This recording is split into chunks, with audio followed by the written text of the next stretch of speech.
Hola amiguitos! I've been having this idea of wanting to give people language learning advice for a while now. I'm mostly going to be focusing on Spanish in particular because that's been a language I've been working on every day this past season and for 6 or 7 years on and off. However, I think some of these tips can also be relevant to learning another language as well. However, I'm going to be using Spanish quite often in this video.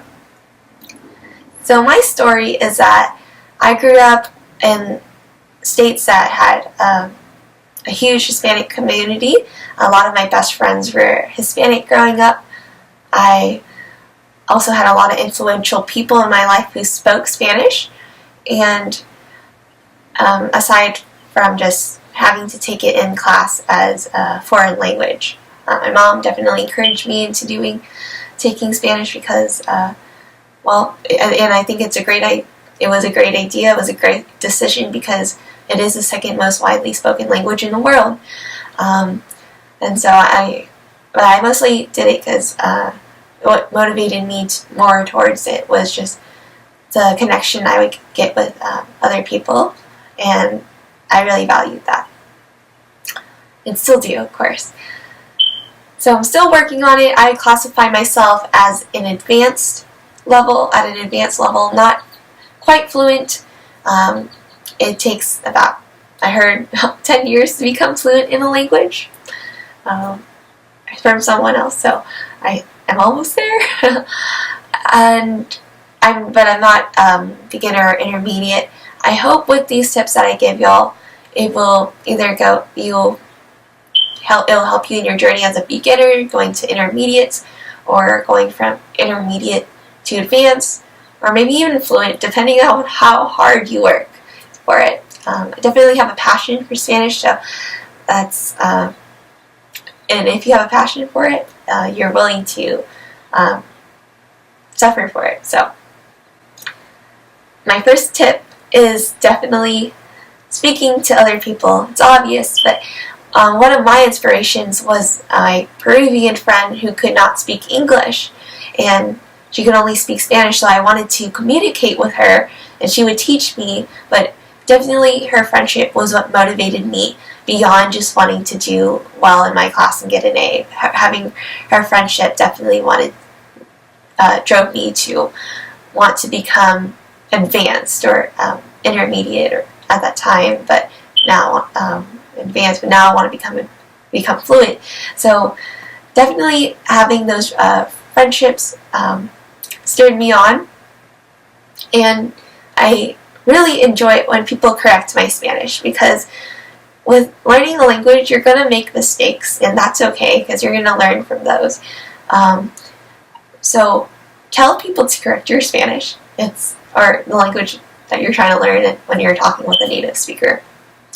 An app I use on my phone is Spanish Dict. It's a great app. I like it. I've also used Duolingo, Fluent U. Those are great apps, but because of time, I think I just focused on this one app, Spanish Dict, because it was something I could use quickly and efficiently. It had sentences of examples of using that word. Great platform, great interface, and it also has a video sometimes of a person explaining that word. I really enjoyed that.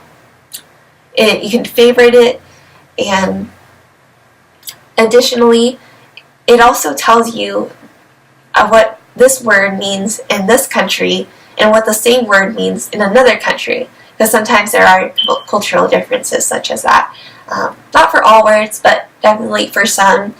It's definitely convenient, and just keeping a list of Spanish words and writing it down was what helped me. In the beginning, I just used my notebook and my journal, and I do feel like I learn really well when I write things down with my hand.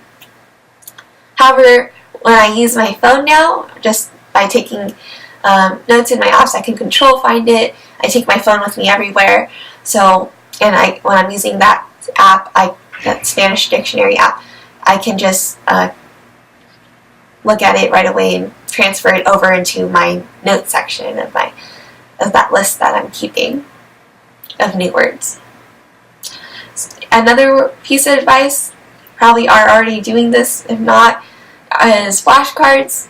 However, it's the practice that's really going to make you better.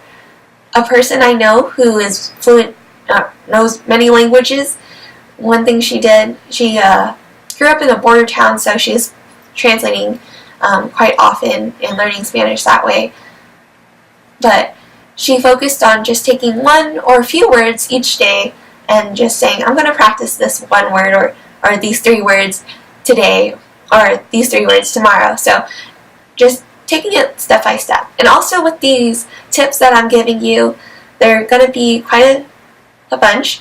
However, if you can just pick 3 and focus on that, and then eventually in a few weeks or a few months, whenever you want to change up or try something new, you can do that and switch out another tip for learning. So that, I hope this will help you. Another piece of advice is to watch movies, shows, entertainment you've seen in English, and then watch it in Spanish. Same thing with reading a book that you've read in English, but now you can read it in Spanish. A book that I've read in English that I'm now reading in Spanish is the Bible, and I really like the NTV version. It was a version that I've been recommended, and it is simpler to understand, I feel, than the other Spanish translations.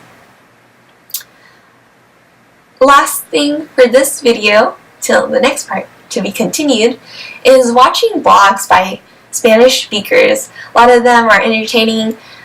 You can see them talk about their fashion, travel, and their daily life experiences.